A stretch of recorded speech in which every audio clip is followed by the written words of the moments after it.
Yer Ya-Ya'S was recorded live on that tour.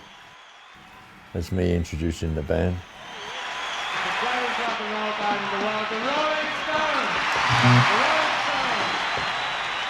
Stones! With the famous introduction. With the famous introduction, yeah, and it stuck with them. Funnily enough, when I first said it, Mick was very upset about it. He didn't want to be called the greatest rock and roll band in the world.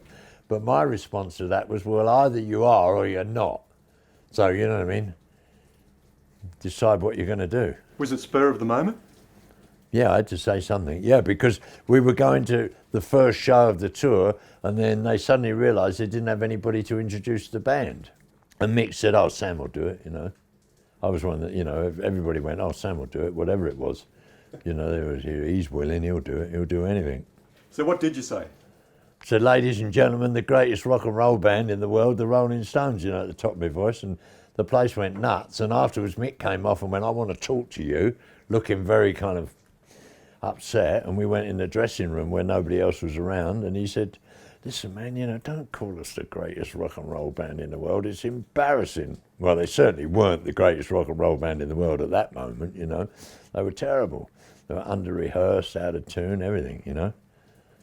So I said, well, you know, either you are or you're not, man, you know what I mean? It is kind of an appeal to their competitive instincts, you know. And did that work? Sure did. They immediately went back to rehearsing. They rented a soundstage from Warner Brothers in Burbank, California, that would previously been used to shoot the film. They shoot horses, don't they? So it had all these weird kind of Chinese lanterns still hanging in it. Big, giant, kind of like an aircraft hangar, you know, big place. And yeah, we put the full stage up and they did the full rehearsals in there and finally kind of got it together.